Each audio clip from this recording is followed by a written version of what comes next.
लोग परेशान हैं, डर का माहौल है, काम धंधे भी बंद। इस दौर में देश में जहां लोग मसीहा बनकर एक दूसरे की मदद कर रहे हैं, ऑक्सीजन लेकर अस्पताल में बेड की व्यवस्था कराने की कोशिश तक कर रहे हैं, संक्रमितों के घर तक खाना पहुंचा रहे हैं, मजदूर और कमजोर वर्ग की मदद को हाथ बढ़ा रहे हैं, तो वहीं एक ऐसा भी वर्ग है जो इस आपदा में अवसर ढूंढ रहा है। कोरोना के इस काल में भी कालाबाजारी जारी है। मेरे चारों तरफ जो चार तस्वीरें आप देख रहे हैं वो इस काल में गिरती इंसानियत को समझाने में आपकी खासी मदद कर देंगी। दिल्ली के खान मार्केट से दिल्ली पुलिस ने 96 ऑक्सीजन कंसंट्रेटर जब्त किए। वहीं नागपुर पुलिस ने रेमडेसिविर के बजाय एसिडिटी वाला इंजेक्शन लगाकर कालाबाजारी करने वालों को गिरफ्तार किया है। इस मामले में एक नर्स और उसके 4 साथियों को भी गिरफ्तार किया गया है। गाजियाबाद में पुलिस ने ऑक्सीजन फ्लो मीटर की कालाबाजारी करने वाले 3 आरोपियों को गिरफ्तार किया। ऑक्सीजन फ्लो मीटर को ऑक्सीजन सिलेंडर पर लगाकर मरीज को ऑक्सीजन दी जाती है। कोरोना काल में ऑक्सीजन फ्लो मीटर की डिमांड काफी ज्यादा बढ़ गई है। वहीं गुरुग्राम में ऑक्सीजन सिलेंडर की कालाबाजारी हो रही है। पुलिस ने ब्लैक करने वाले 3 आरोपियों को यहां से गिरफ्तार किया और उनके पास से 260 से ज्यादा ऑक्सीजन सिलेंडर तक बरामद किए। लेकिन इतना ही होता तो शायद बहुत बड़ी बात हो गई होती। हम इस बुलेटिन में आगे बढ़े, लेकिन उससे पहले 4 तस्वीरें अब आपको दिखाने जा रहे हैं जहां देश में एक बार फिर 4 लाख से ज्यादा मामले सामने आए हैं। वहीं मौतों के आंकड़ों ने भी रिकॉर्ड तोड़ दिए हैं। 4000 से ज्यादा मौतें हो रही हैं। 24 घंटे में 4,01,078 नए मामले सामने आए। 24 घंटे में 4187 लोगों की मौत हुई। 24 घंटे में 3,18,609 लोग स्वस्थ होकर घर भी लौटे। 24 घंटे में 78,282 नए एक्टिव केस कुल संख्या में कुल संक्रमितों में बढ़ गए हैं। तो हर कहीं ये स्थिति है, हर कहीं एक जैसा दर्द है, हर कहीं परेशानी है। कोरोना काल ने हमको तमाम चीजों का अनुभव कराया, लेकिन उसमें कालाबाजारी और आपदा में अवसर ढूंढने वालों की जिस जमात से भी पहचान कराई, वो ये बताती है कि हमारे देश में जहां दूसरे की सेवा करना बड़ी बात माना जाता है, वहां ऐसे ड्रैकुला भी निवास करते हैं। बिहार के रोहतास की बात करें, जहां प्रशासन टीम ने छापा मारा और ऑक्सीजन सिलेंडर की कालाबाजारी के गोरख धंधे को उजागर कर दिया। वहीं छापा मारकर 129 ऑक्सीजन सिलेंडर को यहां पर जब्त किया गया। सोचिए कि 129 लोगों को ये ऑक्सीजन सिलेंडर मिलते तो उनकी जान बचाई जा सकती थी, लेकिन केवल कालाबाजारी के लिए ये 129 सिलेंडर एक ही जगह दबाकर रखे गए। ठीक वैसे ही जैसे गुरुग्राम में 260 सिलेंडर एक ही जगह से दबी हुई हालत में मिले और उन्हें बरामद किया गया। गोरख धंधे में संलिप्त एक शख्स, विकास कुमार नाम के शख्स को गिरफ्तार किया गया है। बताया जाता है कि डेहरी के स्टेशन रोड में विकास ट्रेडर्स नाम का प्रतिष्ठान है, जहां सूचना मिली कि 30,000 से 35,000 में एक ऑक्सीजन सिलेंडर बेचा जा रहा है। इसी सूचना पर डेहरी के एसडीओ तथा एएसपी ने दल बल के साथ छापेमारी की तथा मौके से धंधेबाज विकास कुमार को गिरफ्तार किया। 30 से 35,000 में अगर एक ऑक्सीजन सिलेंडर भेजा जा रहा है और 130 सिलेंडर बरामद होते हैं, तो कितना बड़ा पैसा कमाने की जुगत में ये तमाम सेहत के ड्रैकुला लगे हुए हैं।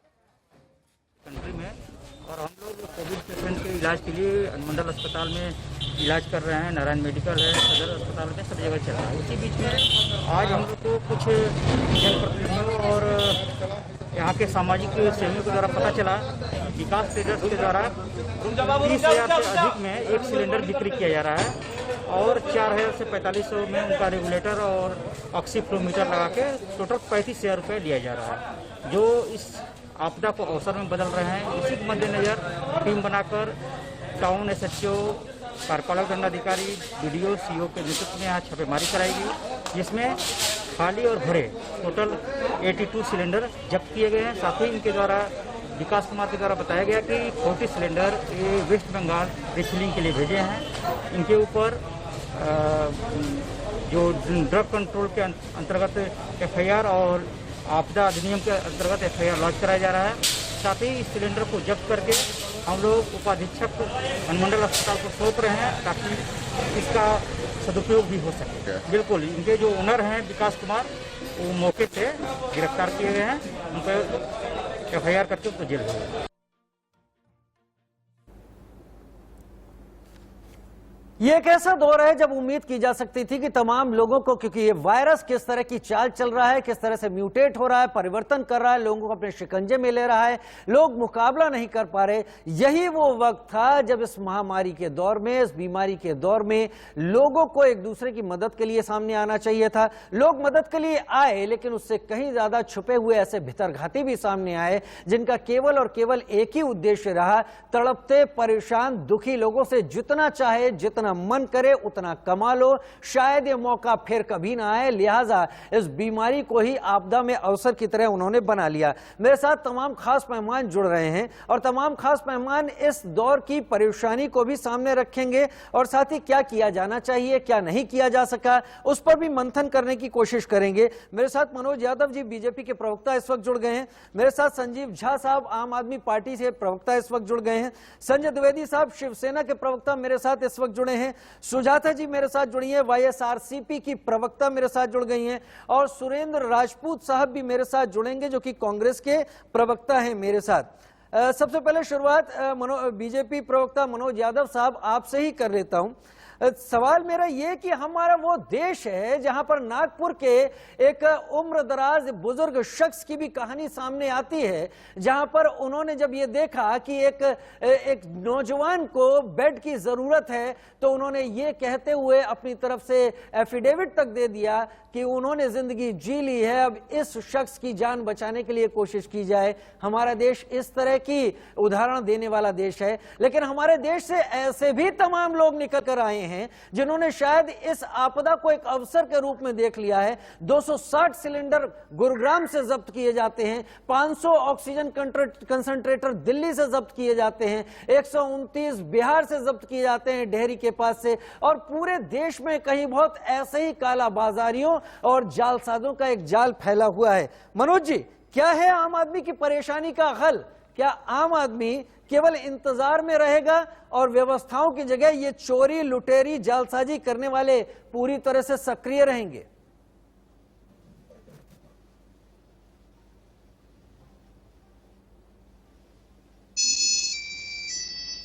उन्होंने अपना बेड दिया और कहा कि मैं तो अपनी उम्र का पड़ाव देख चुका हूं, इनको बेड मिलना चाहिए।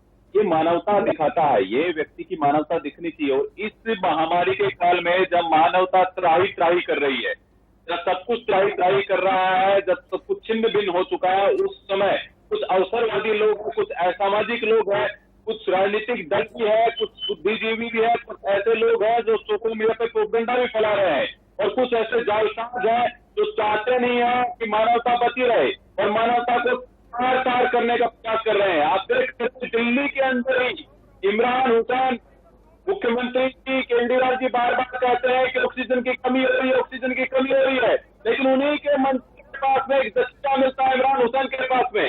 राहुल गांधी संजय भाई आऊंगा, सबको वक्त देना है। संजय भाई सुन ले, संजय जी सुन ले, मैं सबको भी वक्त दूंगा एक एक करके। अभी मनोज जी को सुन लेते हैं। में विजेंद्र मावी जो कांग्रेस के नेता, वहां पर बहुत बड़ा दस्ता मिलता है।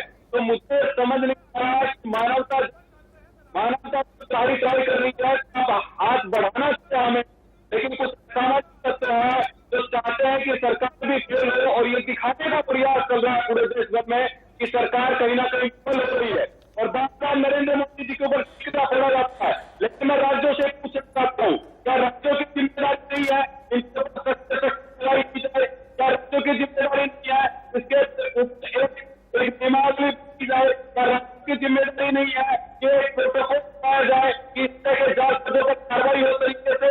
लेकिन राज्य मौन, राज्य कहेंगे मोदी जी जो करेंगे तो होगा, लेकिन राज्यों को भी अपनी जवाबदेही तय करनी होगी।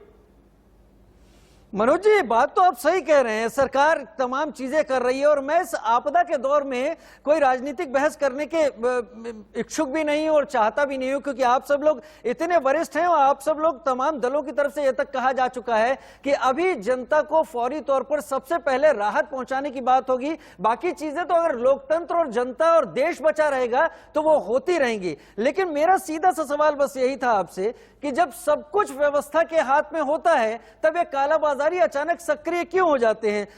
मेरे साथ सुरेंद्र सिंह राजपूत साहब भी आ गए हैं, कांग्रेस प्रवक्ता के तौर पर। स्वागत है सुरेंद्र भाई आपका। थोड़ी देर से आप जुड़े, लेकिन आपसे पहले जरा मैं संजय द्विवेदी जी के पास जाना चाहूंगा। संजय द्विवेदी जी, आप शिवसेना के प्रवक्ता के तौर पर जुड़ रहे हैं और मुझे अच्छा लग रहा है ये कहते हुए कि सुप्रीम कोर्ट तक ने ये कहा कि मुंबई और महाराष्ट्र जिस हद तक डूब गया था इन तमाम मामलों में, कोरोना के शिकंजे में, अब मुंबई मॉडल एक राह दिखाता हुआ नजर आ रहा है। लेकिन क्या ऐसे कालाबाजारियों और ऐसे जालसाज, ऐसे धोखेबाजों का सामना मुंबई भी कर रही है जैसे देश कर रहा है, जिनका केवल एक मकसद है, लूट लो इस मरती तड़पती जनता से जितना ज्यादा लूट सकते हो?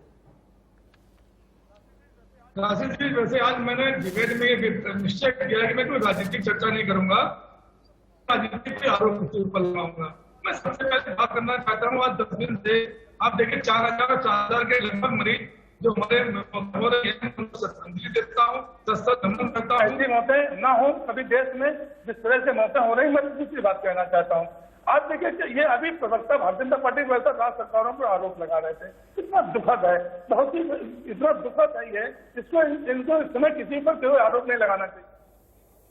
हमें एक बात माननी पड़ेगी, अगर मौतें हो रही हैं तो उसके पीछे आपकी ऑक्सीजन है, आपकी दवाइयां हैं, आपके रेडिएशन है और आपकी वैक्सीन न कंप्लीट होने पाने के कारण ये घटनाएं घट रही हैं। तो मैं तो आरोप नहीं लगा रहा हूँ। अगर हमारी केंद्र सरकार ने अगर सामंजस्य बना के, मैं बार बार अपनी डिबेट में बात कह रहा हूँ कि बंगाल चुनाव हुए 20 तारीख के बाद जिस तरह से भारतीय जनता पार्टी के नेताओं ने या भारतीय जनता पार्टी ने देश में तो ध्यान देना शुरू किया, अगर वो ध्यान 1 महीना पहले देना शुरू कर दिया होता तो शायद ऑक्सीजन की कमी भी नहीं रहती और दवाइयों में भी कमी नहीं रहती। मैं एक बात कहना चाहता हूँ, देखिए ये अदूरदृष्टि है हमारी केंद्र सरकार की कि अगर हमारे यहाँ वैक्सीन बनी है, वैक्सीन है या हमारे यहाँ ऑक्सीजन बन रही है तो उसको औद्योगिक हमारी ऑक्सीजन थी, उसको विदेश भेजने की क्या जरूरत थी, आयात करने की क्या जरूरत थी? नहीं।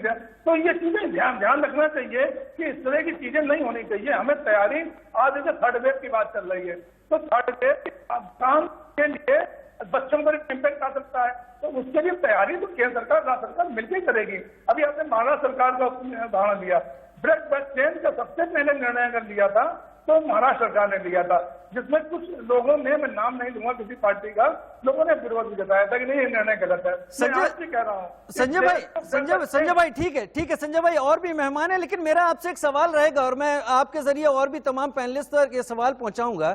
आपने सवाल उठाया कि इतनी सारी चीजें विदेशों को क्यों भिजवा दी, अंतर्राष्ट्रीय संबंध किस तरह से निभाने हैं ये केंद्र सरकार के ऊपर होता है, और अगर इन संबंधों को लेकर किसी तरह के वाद विवाद पैदा होते हैं तो शायद प्रेसिडेंट जो बिडेन का वो बयान आपको देखना चाहिए जिसमें उन्होंने कहा था कि जब हम मुश्किल में थे भारत आगे बढ़ा था, अब हमारी बारी है, लिहाजा उन्होंने भी इस मौके पर भारत के पास तमाम सहायता सामग्रियां भेजी हैं। खैर वो एक अलग बहस का मुद्दा हो जाएगा। सुरेंद्र सिंह राजपूत साहब मेरे साथ कांग्रेस से इस वक्त जुड़ गए हैं। सुरेंद्र भाई, मैं शुरुआत जिस सवाल के साथ मैंने की थी, भारत ऐसे लोगों का भी देश है कि नागपुर में एक वृद्ध शख्स अपने सामने एक युवा शख्स को कोरोना से तड़पता देखकर अपना बेड उसे देने की सिफारिश करता है, 2 दिन बाद उनका निधन हो जाता है, वो इस दुनिया में नहीं रहते। लेकिन भारत में उस कोरोना काल में ऐसे भी लोग निकलकर सामने आए जिन्होंने शायद अपना यही एम बना लिया कि कितना ज्यादा इस तड़पती हुई जनता से लूट लिया जाए, इस जनता से खसोट लिया जाए, इस जनता से निकाल लिया जाए। इसे आप व्यवस्था का फेलियर देखते हैं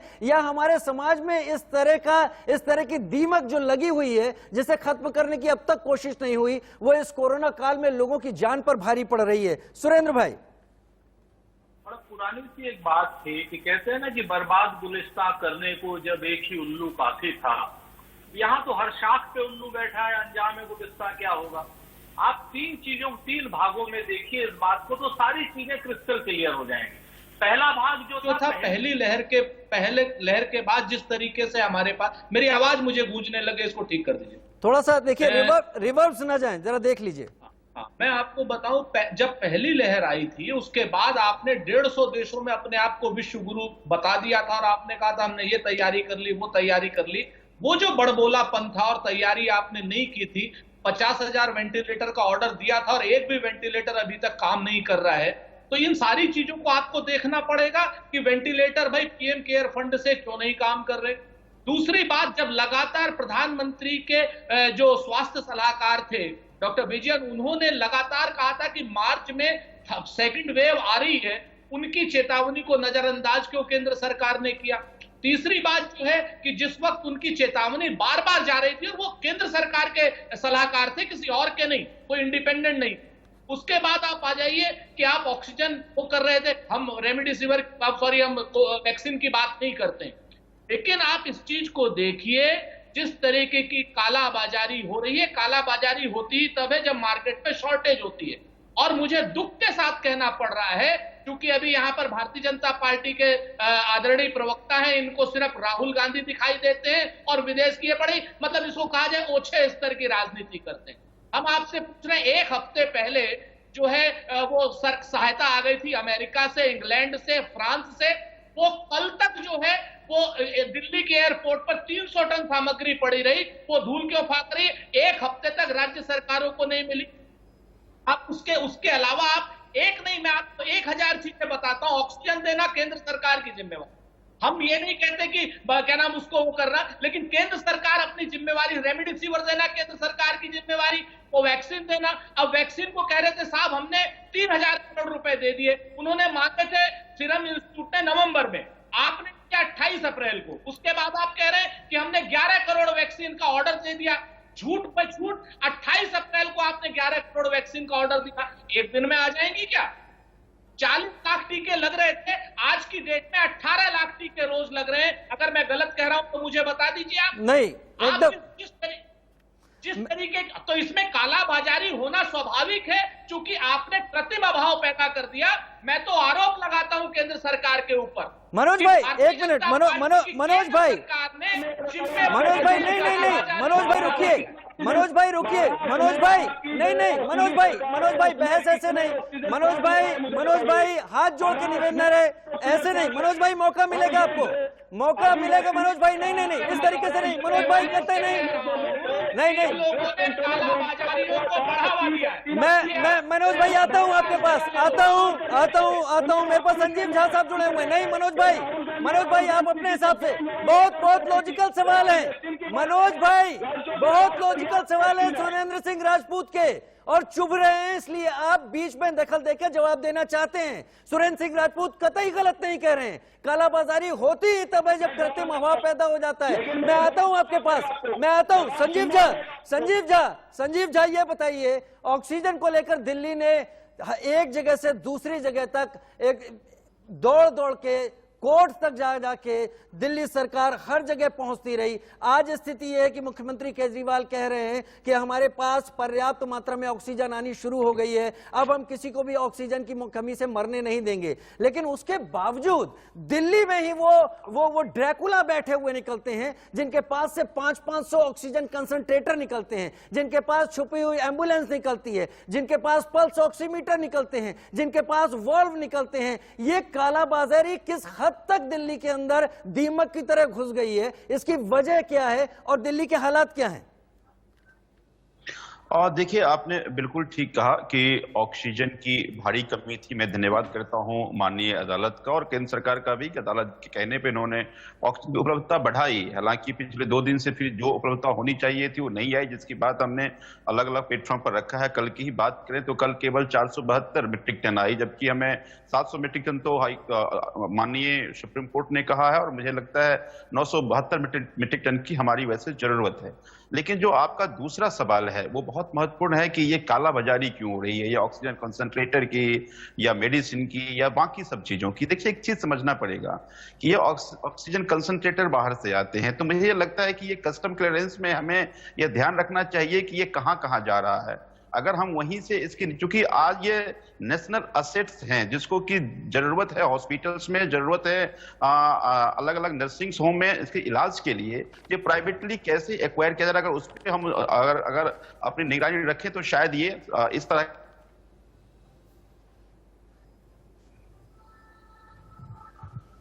की प्रवक्ता कोई कह रहे थे, मैं उस बात से सहमत हूं कि अगर मान लीजिए मेडिसिन की क्राइसिस होगी तो ये कालाबाजारी होगी, क्राइसिस की ओर ये, उस पर केंद्र सरकार को ध्यान रखना चाहिए।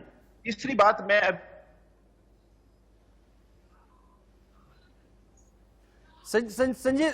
संजीव भाई, आपका माइक बार बार म्यूट हो जा रहा है, मैं आपके पास आऊंगा लौट के। मेरे साथ सुजाता जी जुड़ी हुई हैं, वाईएसआरसीपी की प्रवक्ता है। मैं आता हूं संजीव भाई, आपका माइक बार बार म्यूट हो जा रहा है, उसको आप देख लीजिएगा जरा सा।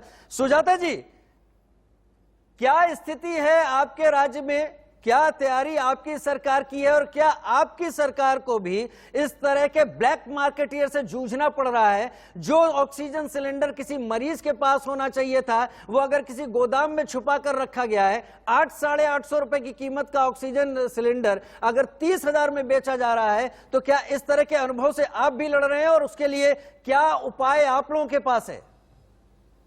नहीं, इस कोरोना के लॉकडाउन में तो हमारे देश में बहुत ही कष्ट समय निकला है कि इस समय में हम राजनीति नहीं करना चाहिए, धर्म से परिपालन करना चाहिए, धर्म से परिपालन चाहिए। ऐसे राष्ट्रीय केंद्रों कौन सा भी लीडर, कौन सा भी पार्टी धर्म से परिपालन करना चाहिए। हमारे आंध्र प्रदेश में तो ऑक्सीजन हम सिंगापुर से लेके आ रहे हैं, हम अदर कंट्रीज से लेके आ रहा है, सैनिक टीम्स देर।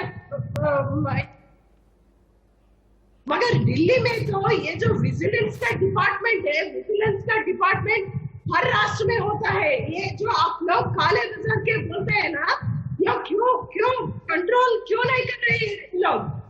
ये सब vigilance department under the government, ये जो काम कर रहा है विजिलेंस डिपार्टमेंट, ये जो ऑक्सीजन का स्केर्सिटी क्यों हो रही है, ये जो वैक्सीनेशन का कम क्यों हो रही है, ये सब हमको सोचना चाहिए। ये जो कोरोना के ग्राफ बहुत हाई है, जो कम करने के लिए हम लोग इन चीजों को करना है। ये जो testing, tracing and treatment, that is the one step. ये जो पहले स्टेप है वैक्सीनेशन, अगला स्टेप है ट्रीटमेंट अनदर स्टेप। ये तीन स्टेप से हम ये जो ग्राफ को कम कर सकते हैं। ये जो आंध्र प्रदेश में तो TTT, treatment, tracing and isolation, ये सब अच्छी तरह कर रहे हैं। मगर ये जो इस कष्ट काल में, इस कष्ट समय में हम राजनीति को अलग करके धर्म परिपालन करना चाहिए। ये जो विजिलेंस को कंट्रोल करना चाहिए central government, definitely central government vigilance department को एक्टिवेट करना चाहिए। ठीक है सुजाता जी, मेरे साथ आज जो मेहमानों का पैनल है उसमें सभी पार्टियों के प्रवक्ता हैं।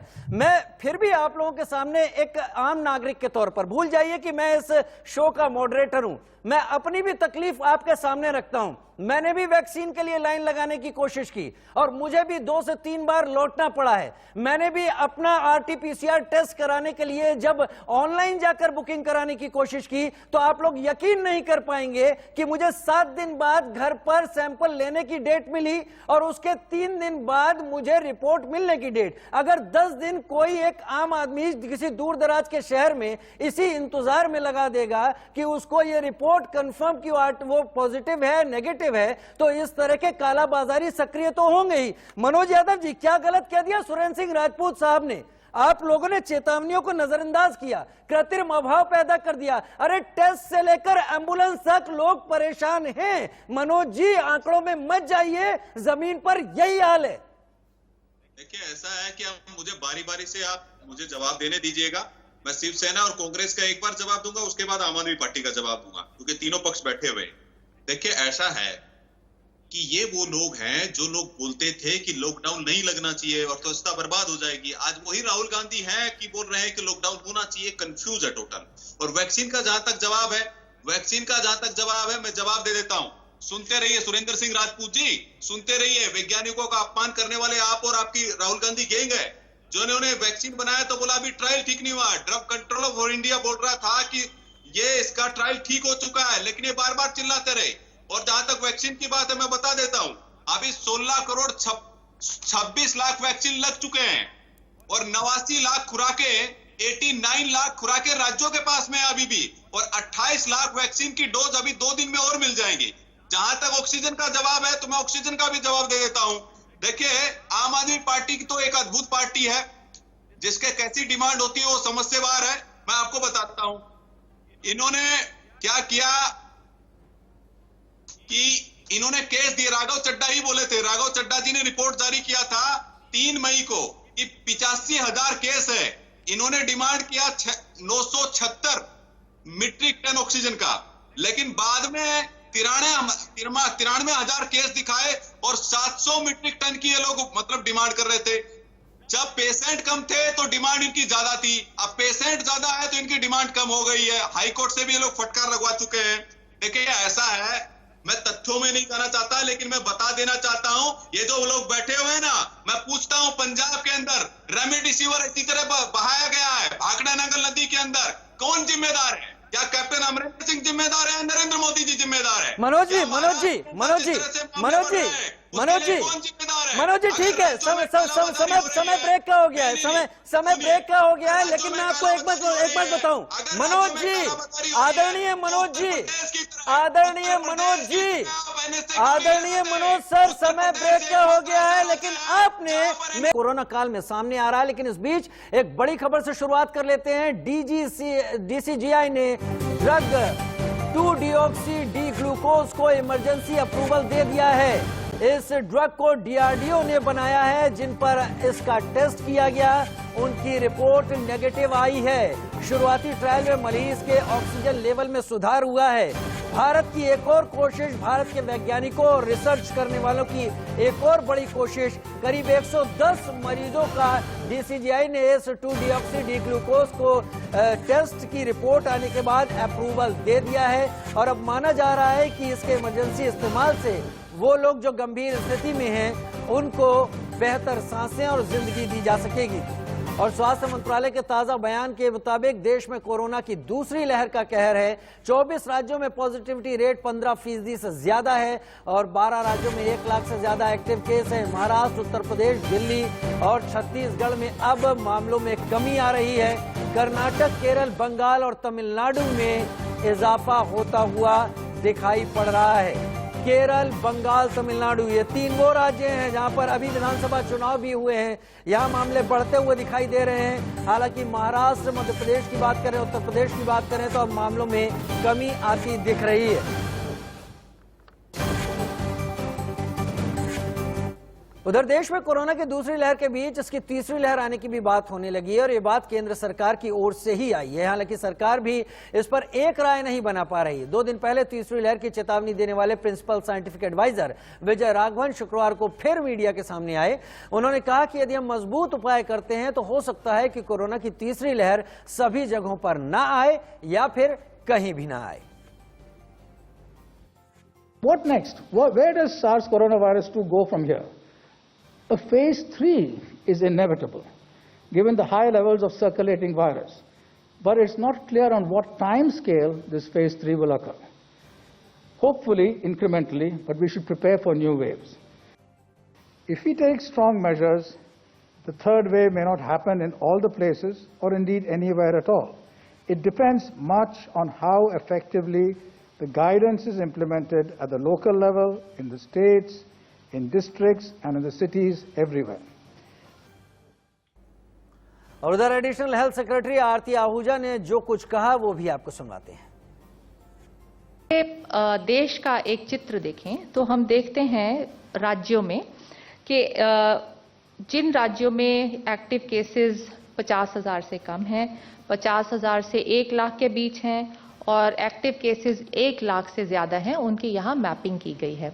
तो जहां पर 1 लाख से ज्यादा एक्टिव केसेस हैं वैसे 12 राज्य हैं, जहां 50,000 से 1 लाख के बीच के एक्टिव केसेस हैं वैसे 7 राज्य हैं और जहां 50,000 से कम एक्टिव केसेस हैं वैसे 17 राज्य हैं। यदि हम राज्य देखें जहां पर की केस लोड ज्यादा है वो राज्य साथ वाली टेबल पे हैं और क्रमतावश वो हैं महाराष्ट्र, कर्नाटक, केरला, उत्तर प्रदेश। चलिए, हमारे साथ तमाम खास मेहमान इस वक्त जुड़े हुए हैं। बहस थोड़ा सा गर्म हुई, लेकिन मुझे खुशी इस बात की है कि हम मुद्दों से भटके नहीं। मेरे साथ वाईएसआरसीपी की सुजाता जी भी मेरे साथ इस वक्त जुड़ी हुई हैं। सुजाता जी, इससे पहले कि बाकी मेहमानों पर जाएं, आपसे भी मैं एक चीज जानना चाहता हूं। डिमांड और सप्लाई में जब अंतर होता है तब कालाबाजारी करने वाले, धोखेबाजी करने वाले बहुत ज्यादा एक्टिव हो जाते हैं। अगर डिमांड ज्यादा होगी तो ये लोग मौके का फायदा उठाते हैं। क्या सरकारें इसके लिए रेट को रैशनलाइज कर सकती हैं, रेट फिक्स कर सकती हैं? अगर ऐसा कर सकती हैं तो क्या आंध्रा में यह काम किया गया जिससे कि लोगों को फायदा हो और कालाबाजारी, ब्लैक मार्केटियर्स के चंगुल में लोग ना आए? जी जी जी, एपी में हमारे मुख्यमंत्री ये जो कोरोना के ट्रीटमेंट बहुत फ्री में कर रहे हैं, इलाज फ्री में कर रहे हैं। आरोग्यश्री हेल्थ स्कीम से जो इलाज, कोरोना की इलाज को फ्री में कर रहे हैं। ये जो ऑक्सीजन सप्लाई, ये रेमडेसिविर इंजेक्शन, ये सब मेडिकल इंफ्रास्ट्रक्चर, जो आइसोलेशन, सब हमारे आरोग्यश्री में फ्री में देते हैं। मगर ये जो intensity of the disease, intensity बहुत ज्यादा है आंध्र प्रदेश में। ये जो हार्ट इम्यूनिटी पाने के लिए हमको ये जो वैक्सीनेशन जल्दी करना चाहिए, वैक्सीनेशन जल्दी करना चाहिए। ये जो वैक्सीनेशन सफिशिएंट नहीं है, ये जो सेंट्रल सप्लाई कर रहे हैं वैक्सीनेशन सफिशिएंट नहीं है। जो हार्ट इम्यूनिटी पाने के लिए सोसाइटी में वैक्सीनेशन जल्दी करना चाहिए। ये जो आइसोलेशन के लिए ये जो आंध्र प्रदेश में जो स्टेप ले रहे हैं हमारे मुख्यमंत्री, फ्री में दे रहे हैं, सब लोगों को फ्री में दे रहे हैं। ये जो क्वारंटाइन कर रहे हैं, टेस्टिंग, ट्रेसिंग सब कर रहे हैं। आंध्र प्रदेश में तो बहुत ज्यादा ही केसेस, मगर हमारे मुख्यमंत्री तो लॉकडाउन कर दिया है। लॉकडाउन का ऑप्शन सेंट्रल गवर्नमेंट स्टेट्स को दिया है, मगर हमारे मुख्यमंत्री तो लॉकडाउन कर दिया। लॉकडाउन अंतरराष्ट्रीय नॉट अलाउड दिस अंतरराष्ट्रीय ट्रांसपोर्टेशन एवरीथिंग। जो लॉकडाउन चल के ये सब वैक्सीनेशन करना चाहिए, वैक्सीनेशन करना चाहिए, वैक्सीनेशन करना चाहिए। आप लगातार वो बातें कह रही हैं, सरकार कदम उठा रही है, वो भी बातें आप कह रही हैं। मनोज भाई, आप ही से शुरुआत कर लेता हूँ। मनोज भाई, 80% of the deaths were coming only because of medical mafia. Medical mafia के लिए कंट्रोल करने के लिए जो विजिलेंस डिपार्टमेंट को इफेक्टिवली मॉनिटर करना चाहिए। मैं सुजाता जी, मैं उसी बात पर सबसे बात करना चाह रहा था। अगर आप कह रही हैं 80% लोगों की मौत मेडिकल माफिया के चलते हो रही है, तो मेडिकल माफिया क्या इस देश में सबसे ज्यादा ताकतवर हो गया है? क्या तड़पते लोगों की सांसें, रोना, आंसू उन लोगों को दिखाई नहीं पड़ता? क्या वो हमारे देश से बाहर के हैं? मनोज भाई, आपसे ही बात कर लेता हूं।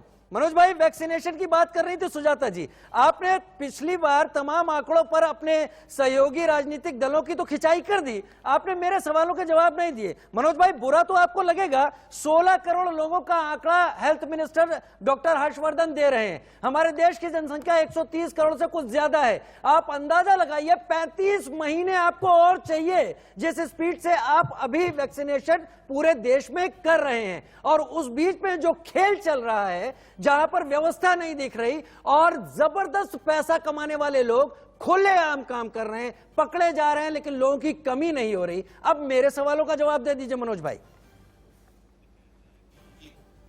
पहला विषय तो यह है कि अगर जिस तरह की भी ये कालाबाजारी चल रही है, इस पर केंद्र की भी जिम्मेदारी है। देखिए, आपने देखा होगा कि जमातियों ने कुछ दिन पहले फर्स्ट जो अपना लॉकडाउन जो समय लगा था, कोरोना का नया नया प्रकोप शुरू हुआ था, जमातियों ने क्या किया था कि डॉक्टरों को, नर्सों के ऊपर हमला करना शुरू कर दिया था। तो पैंडेमिक एक्ट के अंदर एक अमेंडमेंट सरकार लेकर के आई थी, केंद्र सरकार, जिसमें 7 साल की सजा का प्रावधान किया गया था। तो अभी राज्यों की भी जिम्मेदारी बनती है कि राज्य अपने अपने यहाँ पर एक प्रावधान बनाए, एक सिस्टम बनाए कि जो कालाबाजारी कर रहे हैं, ये लॉ एंड ऑर्डर का काम है।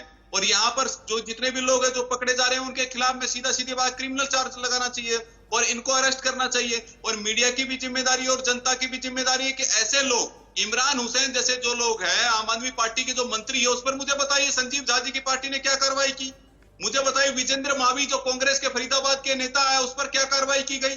जो पंजाब के अंदर रेमडेसिविर जो भाखड़ा नांगल नदी के अंदर बहाया जा रहा है, उस पर क्या कार्रवाई की जा रही है? 50-50 हजार रुपए में महाराष्ट्र के अंदर जो कूप मंडूकता की जो राजनीति करते हैं, जो वसूली सरकार है महाराष्ट्र की, मैं पूछना चाहता हूँ, बोल रहे थे कि ये वैक्सीन बाहर क्यों भेजी? अरे कूप मंडूकता की जो राजनीति सबको पता नहीं है। ये जो संजय भाई बोल लेने दीजिए। ठीक है आरोप लगाए मनोज भाई ठीक है, डन काफी।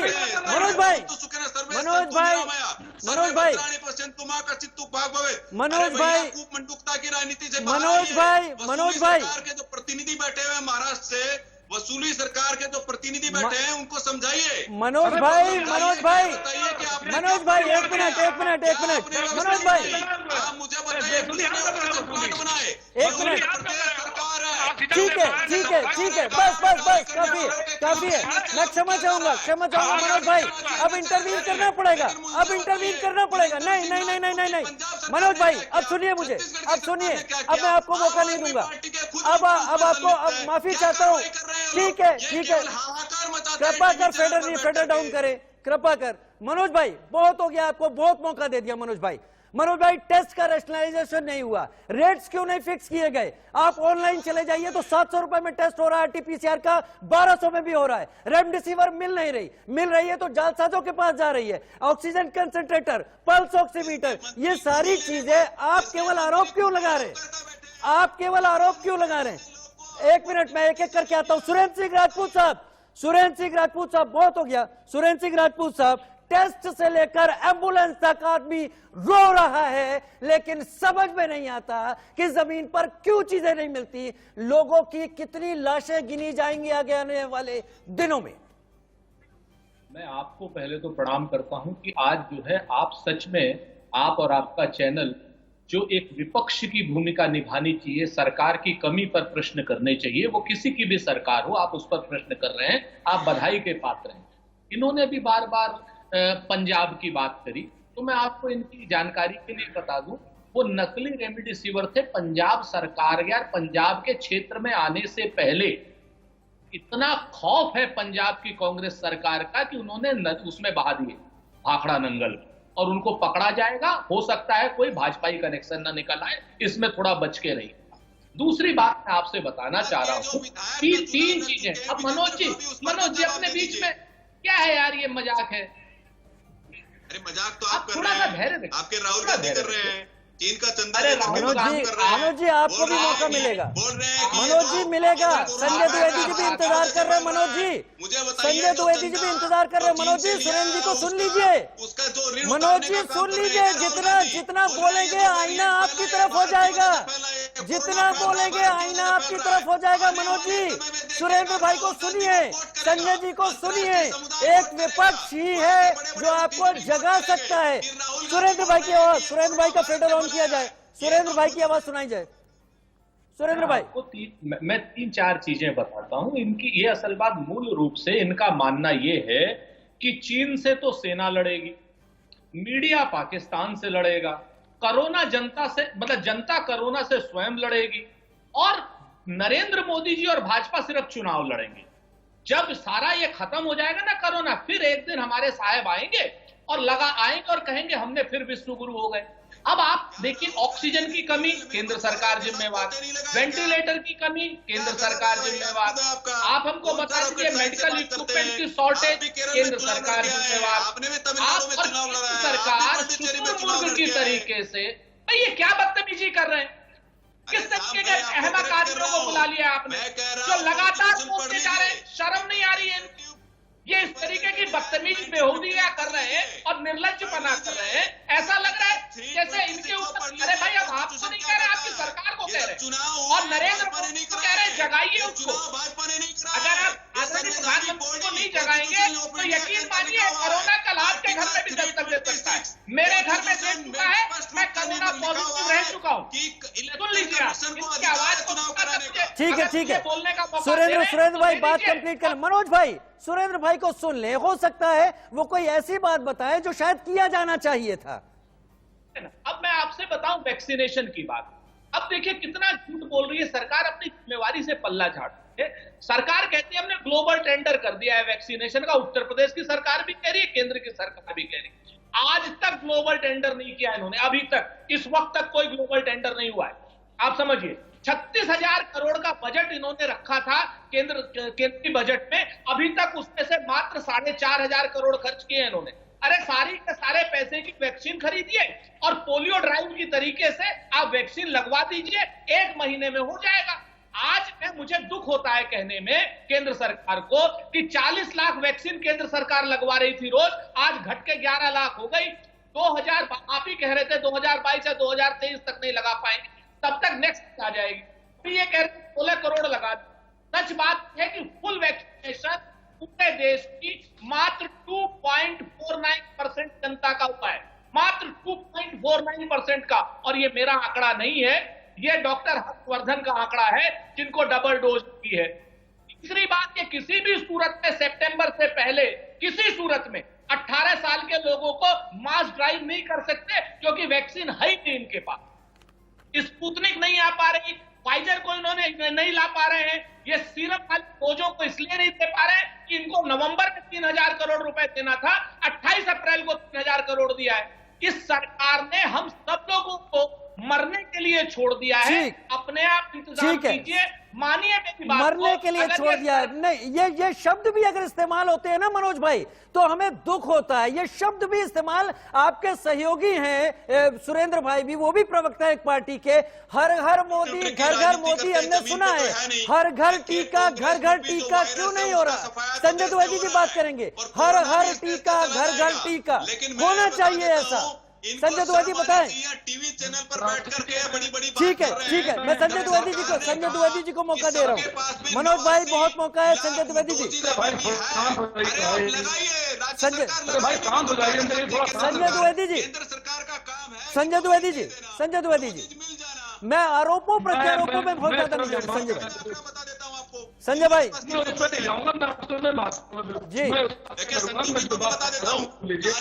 इंडिया न्यूज को धन्यवाद देता हूं। मनोज भाई आ रहा हूं आपके पास एकदम पिन पॉइंट सवाल के साथ। संजीव भाई इंतजार कर रहे हैं आम आदमी पार्टी से। संजय भाई अपना जवाब दीजिए, संजीव भाई के पास जाना है। ठीक है, दिल्ली के पास अभी भी 4,12,383 नहीं है कि इस समय लोग बहुत गुस्से में हैं, जितना आप बोलेंगे उतना नुकसान हो जाएगा। संजय द्विवेदी जी, 2-3 बातें कहना चाहता हूं। जी संजय द्विवेदी जी बोलिए। संजय द्विवेदी जी से संपर्क ही टूट गया और मैं चाहूंगा कि मेरे तमाम मेहमान बोलें। बहुत सादर सबको बुलाया है। संजीव झा भाई मेरे साथ इस वक्त जुड़े हुए हैं। संजीव झा भाई, संजय द्विवेदी जी से संपर्क ठीक कर लेते हैं, उनके पास जाएंगे। लेकिन संजीव झा भाई, एक मुहिम चलाई गई थी चुनाव के दौरान, हर हर मोदी, घर घर मोदी। मैं इसके खिलाफ नहीं हूं, यह हर पार्टी चला सकती है अपने नेता के लिए, लेकिन आज ये मुहिम बदल क्यों नहीं जाती? हर घर टीका, घर घर टीका, और घर घर पहुंच के टीका लगाया जाए, इस चेन को तोड़ा जाए। क्यों आदमी भागकर किसी सेंटर पर जाता है, वहां पता चलता है 50 टीके आए हैं, लाइन में लगता है, उसके बाद टीका नहीं लगता, घर लौट के वापस आ जाता है, अपने काम से भी वहां पर नाता तोड़ता है। संजीव भाई देखिए, सबसे मेरी बात पहले तो मैं पूरी बात सुनाने देते, मेरी बात कर रहे हैं और आप मुद्दे पर मेरी बात रहते पूरी हैं। आ रहे हैं आपके पास संजीव भाई। दूसरी बात जो आपने कहा बहुत महत्वपूर्ण है कि टीका उत्सव तो रख दिया गया, बिना टीका का ही टीका उत्सव रख दिया गया। इनको उत्सव करने का बड़ा शौक है, लेकिन होना चाहिए वो नहीं होता। मैं नहीं चाहता था कि कोई राजनीतिक तूतू में इन्होंने आरोप लगाया। उन्होंने कहा कि हमारे एक मंत्री जो ऑक्सीजन की होर्डिंग करता है। देखिए, मैं अपने क्षेत्र का विधायक हूँ, हमारे पास जनता आती है, मैं अपने यहाँ के जितने भी जिनके पास सिलेंडर वो इकट्ठा करके फिर लोगों को बांटता हूँ। लेकिन अगर होर्डिंग की ही बात है तो इनके ही दिल्ली के सांसद फेबी फ्लू बांट रहे थे, तो वो क्या होर्डिंग नहीं कर रहे थे? इनके गुजरात के एक सांसद कहते हैं कि मेरे पास रेमडेसिविर है, जितना है हम अपने यहाँ बांटेंगे, लोग हमारे पास ले आए। महाराष्ट्र के एक सांसद कहते हैं कि रेमडेसिविर की हमारे पास कोई कमी नहीं है। ये प्राइवेट लोगों के पास कहां से जाता, कहीं यहीं से तो कालाबाजारी नहीं हो रही है। जब मान लीजिए आपके पास मेडिसिन की क्राइसिस है तो इंस्टीट्यूशन को जाना चाहिए, ये हॉस्पिटल को जाना चाहिए, इंडिविजुअल पर कैसे चला जाता है? तो इसका मतलब घालमेल तो शुरू से ही हो रहा है। कल का ही आप एक वीडियो देखा होगा, अपने डीडीयू हमारा एक अस्पताल है, वहां पे सेफ्टी वाल्व रिलीज कर रहे थे तो एक बीजेपी के बड़े नेता ने उसको ट्वीट कर दिया और कहा ऑक्सीजन खाली छोड़ दिया। आज डीडीयू को ये लेटर लिखना पड़ा कि हमारे हेल्थ वर्कर को डिमोटिवेट किया जा रहा है। हम सेफ्टी वाल्व रिलीज कर रहे थे और हम पे ऑक्सीजन रिलीज करने का आरोप लगा दिया गया। तो अपनी कमी को छुपाने के लिए ये लोग इस तरह के तमाम आरोप प्रत्यारोप करते। लेकिन जैसा आपने कहा, ये बहुत महत्वपूर्ण बात है, ऐसे कोरोना को नहीं लड़े की लड़ाई तो नहीं जीती जाएगी ना। कोरोना की लड़ाई जीती जाएगी वैक्सीनेशन से, कोरोना की लड़ाई जीती जाएगी ऑक्सीजन की उपलब्धता से, कोरोना की लड़ाई जीती जाएगी अगर आप दवाइयों की सही मात्रा सही अस्पताल तक पहुंचा देंगे उससे। अब देखिए, तीन जो सेंट्रल कम्युनिटी है, ऑक्सीजन सेंट्रल गवर्नमेंट की कम्युनिटी है, मेडिसिन सेंट्रल गवर्नमेंट कम्युनिटी है, वैक्सीन सेंट्रल गवर्नमेंट कम्युनिटी है, ये तीनों की क्राइसिस आप प्रदेश में देखेंगे तो आप अपना पूरा कंसंट्रेशन जो आपको डिस्ट्रीब्यूट करना है वहां लगाइए। हम स्टेट तैयार है, हमने कहा है कि हम 3 महीने में हमारे पास इंफ्रा है, हम वैक्सीनेशन कर लेंगे, लेकिन हमें पर महीने 80 से 85 लाख वैक्सीन की जरूरत है। अभी हमने 100 सेंटर बनाए हैं, 1 लाख वैक्सीन कर रहे हैं, हम 3 लाख वैक्सीन करने चाहते हैं, हमारे पास 300 सेंटर तैयार है। लेकिन वैक्सीन की उपलब्धता अगर नहीं होगी तो फिर ये कैसे वैक्सीनेशन हो पाएगा? एकदम सही आप कह रहे हैं, वैक्सीन की उपलब्धता नहीं होगी तो कैसे होगा? दवाइयों के कालाबाजारी अगर जमे रहेंगे तो कैसे होगा? दवाइयां किनारे कर दी जाएं, अगर वैक्सीनेशन ड्राइव लगकर कर दी जाए तो हमारे देश में संक्रमण आगे नहीं बढ़ेगा। संजय भाई, माफी चाहूंगा, मेरे पास समय अब खत्म हो गया है और आपको आगे जब बुलाऊंगा तो आपसे लग के बात करने की कोशिश करूंगा, क्योंकि आज तकनीकी कारणों से संपर्क आपका जुड़ नहीं पाया। लेकिन सरकार को समझना होगा, तमाम राजनीतिक दल अगर सवाल उठा रहे हैं तो राजनीति नहीं है, जमीन पर हालात काबू से बाहर हैं। समझिए सरकार, उतरिए सरकार, वैक्सीन दीजिए, दवाओं के कालाबाजारियों को वो सजा दीजिए जिसके बाद कोई दूसरा ये काम करने के ना सोचे। अब भी वक्त है, चेत जाइए, हालात वाकई बहुत बुरे हैं। एक ब्रेक ले रहा हूं,